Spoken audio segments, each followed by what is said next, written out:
We saw how to use the script tag in our HTML file, but it's very uncommon to use that for our JavaScript code.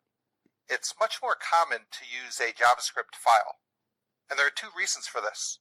First off, we want to separate our markup, our HTML code, from our JavaScript code. This will keep things clear in our head, and if multiple people are working on the project, it makes things simpler. And another important reason to use a JavaScript file is that we can use that file in multiple web pages. Usually a website is many pages, and they can all share the same JavaScript files if needed. Let's see how we set this up. So we'll be working in our index.html file again, and here's how we can load a script from an external file. We use the script tag, and we use the src for source attribute. And in this example, our file is called filename.js. And for most web servers, it's very important to have this / at the beginning. That just tells us the directory where the JavaScript file is located.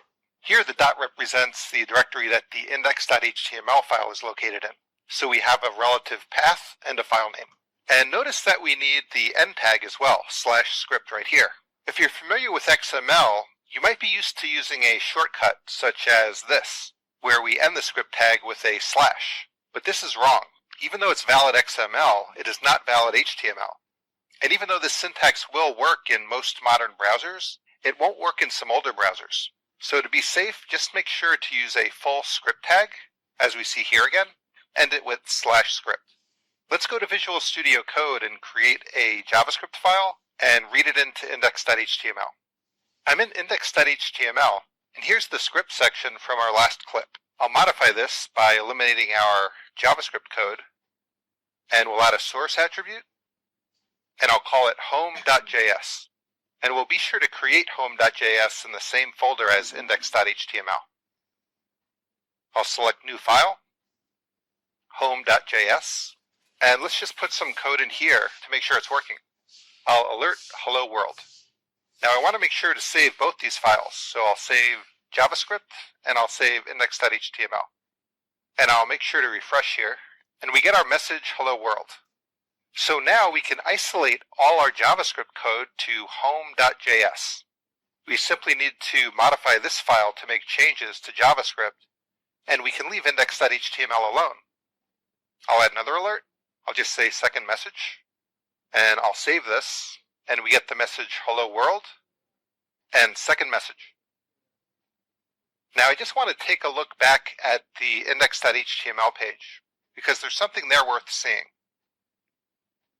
If we scroll up to the top, and I'll just expand out this page, we can see several script tags here where we're setting the source attribute to JavaScript files. And just to look at the first one, you can see that we're using jQuery. So things like jQuery and Bootstrap and libraries that span the entire project that don't rely on the web page can be placed up here in the head section. But we're not going to be doing that in this course because the JavaScript that we write needs to be able to modify the web page. So it actually wouldn't work if we placed our script tag here. We want to make sure to place our script tag at the very end after all the HTML is loaded. And that's what we're doing, so that's fine. Now, one thing I want to do is I want to add a second JavaScript file. Normally, when you create a web page, it'll have many JavaScript files. So let's go ahead and create a utility script file. I'll just call it utils.js.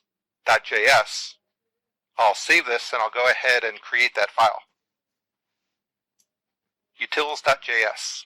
And utils is just a common abbreviation for utilities. That would be code that you use throughout your web page or your entire website. But I want to create a function here. We're not going to cover functions now, but we just need a way to be able to slightly modify our web page. And we'll be covering that later in the course. So for now, I'll just enter some code and we'll discuss it later. So the only important thing to know for now is that we created something called showMessage. And we want to use that to show a message on the website. In order to do that, first let's take a look at the web page. And we can see this message here, get a grip. Let's use that temporarily just to show some output from our JavaScript code. We can find that in our HTML markup by just searching for get a grip. I'll hit Control F to find, and I'll search for get a grip right here. And in order to work with this, we simply need to give it an ID called message. So now that function that I just created, we'll be able to modify these characters right here, get a grip. And again, we'll be covering functions and how to manipulate a web page later in this course. But for now, let's just go to home.js, and instead of these alerts, we'll call show message.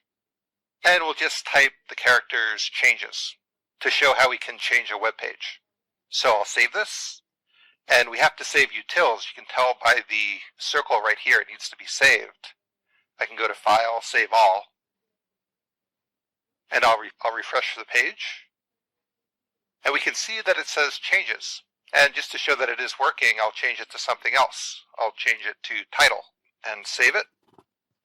And as soon as I save it, browser sync kicks in and we see the title showing up right here. So this will make things a lot easier to work with than having to click OK on all those pop-ups that are showing up. Whenever we want to show something as we're learning JavaScript, we just need to write show message and pass whatever information we want to show.